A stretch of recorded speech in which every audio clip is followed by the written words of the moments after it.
இன்றைய கேள்வி, நம்ம தூங்கும்போது எந்த பொசிஷன்ல எப்படி படுத்தா நம்ம உடலுக்கு நல்லது?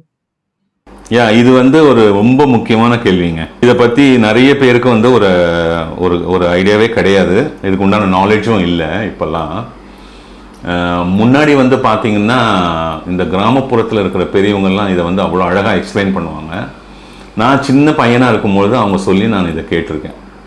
இப்போ உங்களுக்கு நம்மளுடைய உடல் அமைப்பு நீங்கள் எடுத்து பார்த்தீங்கன்னா அந்த thoracic region ரிப் கேஜ்னு இருக்கும். அந்த ரிப் கேஜ்குள்ளே தான் அந்த வைட்டல் ஆர்கன்ஸ் இருக்கும், ஹார்ட் அண்ட் லங்.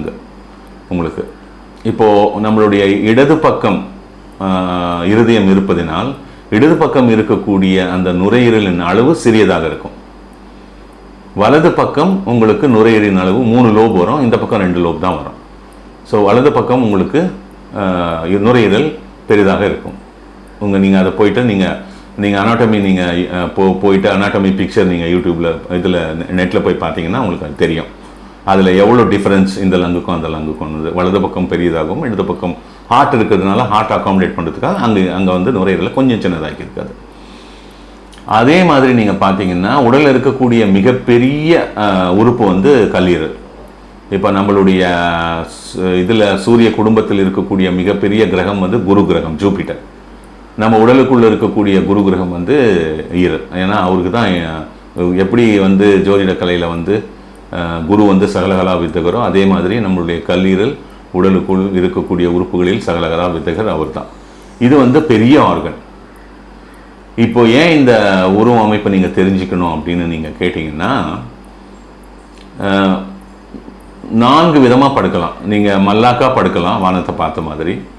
வயிற்று பகுதி கீழே போய் கவுந்து படுக்கலாம், வலது பக்கம் படுக்கலாம், இடது பக்கம் படுக்கலாம். இவ்வளோ தான் 4 பொசிஷன் உங்களுக்கு. இந்த 4 பொசிஷனில் என்ன நடக்குது அப்படின்னு பார்த்தீங்கன்னா, உங்களுக்கு நீங்கள் அதனால தான் உங்களுக்கு சாப்பிட்றதுக்கும் தூக்கத்துக்கும் இடையில் ஒரு 3 மணி நேரம் இடைவெளி இருக்கணும். அந்த சாப்பாடு கூழாகி போயிடணும் வயிற்றை விட்டு.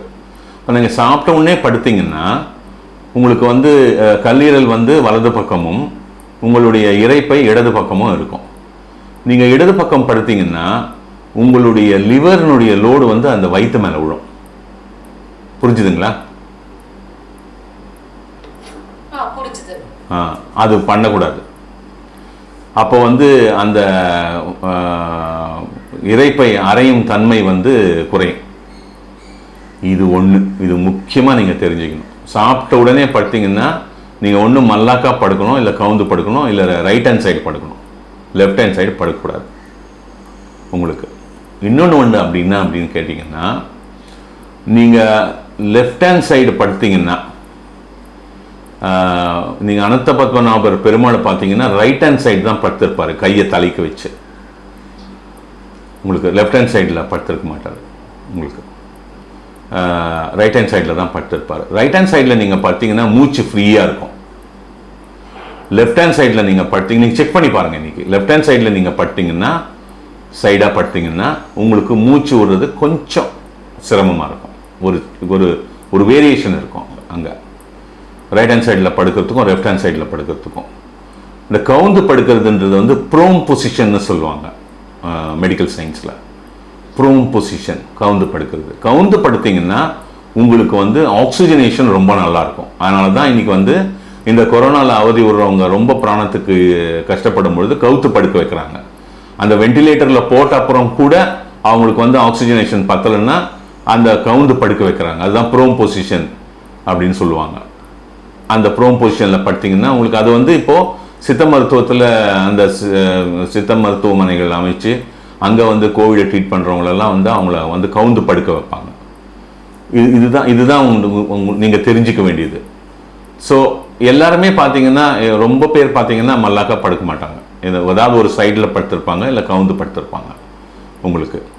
உங்களுக்கு வயிறு பருமனாகி விட்டதுனால், ரொம்ப பெருசாகிடுச்சு வயிறு, ரொம்ப வெயிட் போட்டுட்டீங்க, அந்த மாதிரி வரும்பொழுது உங்களால் ப்ரோம் பொசிஷன் அந்த கவுந்து படுக்க முடியாது. உங்களுக்கு ரொம்ப அன்கம்ஃபர்டபுளாக இருக்கும். உங்களுக்கு அந்த இதை அவங்க விரும்புறதில்ல. வயிறு பெரியவங்களாங்க அவங்களால முடியாது, அது முடியாது. சைடில் படுத்திருப்பாங்க, இல்லை மல்லாக்கா படுத்திருப்பாங்க. இதில் எந்த பொசிஷனில் நீங்கள் படுக்கணும், அப்படி இந்த பொசிஷனில் தான் நான் படுக்கணும், அந்த பொசிஷனில் தான் நான் படுக்கணும் அப்படி நீங்கள் எதுவும் கணக்கு போட வேணாம். உங்களுக்கு எது கம்ஃபர்டபுளாக இருக்கோ, எது வசதியாக இருக்கோ அந்த சைடில் நீங்கள் படுக்கலாம். அதாவது நல்லா ஓடி ஆடி உழைக்கிறவங்க வந்து படுத்த உடனே தூங்கிடுவாங்க. அவங்க என்ன பொசிஷனில் இருக்காங்கன்னே தெரியாது. கண்ணை திறந்து பார்த்தா மணி 5:45 இருக்கும். எப்படி தூங்குனாங்கன்னு கூட தெரியாது. இவ்வளோ சீக்கிரம் போயிடுச்சான்னு இருக்கும். அவங்களுக்கு அந்த பொசிஷன்லாம் கிடையாது. இப்போ இந்த இந்த ஆஸ்தமேட்டிக் இந்த மாதிரி ப்ராங்கைட்டிஸ் ப்ராப்ளம் இருக்கிறவங்கெல்லாம் பார்த்தீங்கன்னா 2 தலையணை 3 தலையணை போட்டு அந்த கழுத்தை நல்லா தூக்கிட்டு படுப்பாங்க. அந்த மாதிரி தூக்கிட்டு படுக்கும் பொழுது மல்லாக்கா தான் படுக்க முடியும். சைடு வேஸில் படுக்கிறது ரொம்ப சிரமமாயிடும். ஏன்னா அந்த நெக்கு வந்து இந்த பொசிஷனில் நல்லா வளையுமே தவிர சைடு பொசிஷனில் அவ்வளோ வளைஞ்சு கொடுக்காது. ஸோ அந்த ஒரு இதுவும் இருக்குது. இப்போ நீங்கள் எப்படி படுக்கணும் அப்படின்றது 4 பொசிஷன். 4 பொசிஷனில் எதை நீங்கள் அவாய்ட் பண்ணணும்? சாப்பிட்ட உடனே உங்கள் கேப் இருந்ததுன்னா உங்களுக்கு எப்பவுமே வந்து அந்த லிவருடைய லோடை வந்து ஸ்டமக் மேலே போடக்கூடாது. அது வந்து அந்த இது ஆர்கனை போய் இந்த ஆர்கன் வந்து கொஞ்சம் ப்ரெஸ் பண்ணும். உங்களுக்கு ஒரு ஸ்டமக்குன்றது எப்பவுமே எப்படின்னு கேட்டிங்கன்னா, ஒரு சாப்பிட நீங்கள் ஃபுட்டை லோட் பண்ண உங்களுக்கு ஒரு ஃபுட்பால் மாதிரி பெருசாக ஆகாது. எங்கெல்லாம் கேப் இருக்கோ அங்கெல்லாம் அது பெருசாகும். சில சமயத்தில் மேலே தூக்குச்சுன்னா உங்களுக்கு அந்த கேஸ் எல்லாம் வந்து மேலே தூக்குச்சுன்னா உங்களுக்கு அந்த நுரையீரலே ப்ரெஸ் பண்ணிச்சுன்னா அப்போ நம்மளுக்கு கொஞ்சம் மாதிரி இருக்கும். அது ஏப்பெல்லாம் வந்துருச்சுன்னா சரியாக போயிடும். அது உடனே நம்ம நினச்சிப்போம், ஐயோ என்னடா அது மாரடைப்பா அது இது. அதெல்லாம் கிடையாது.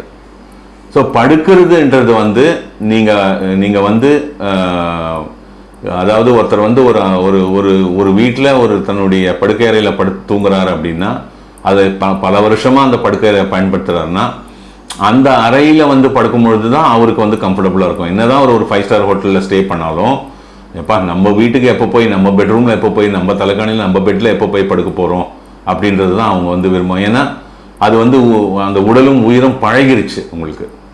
அது மாதிரி அந்த பொசிஷன் ஆஃப் ஸ்லீப்பிங் வந்து உடல் தேர்ந்தெடுத்துக்கும். ஏன்னா நீங்கள் நடுவில் தூங்கும்போது நீங்கள் இந்த பொசிஷனில் தான் நான் படுத்து தூங்குறேன், அதுதான் நல்லதுன்னு சொல்லியிருக்காங்கன்னு நீங்கள் படுத்தீங்கன்னா, தூங்கின பிறகு சில சமயத்தில் உங்களுக்கு தெரியாமையே பொசிஷன் மாறிக்கும். உங்களுக்கு தெரியாது, நீங்கள் தூங்கிட்டு இருப்பீங்க, பொசிஷனை மாற்றிக்கும் உடம்பு. ஸோ அது உடம்பு பார்த்துக்கும்.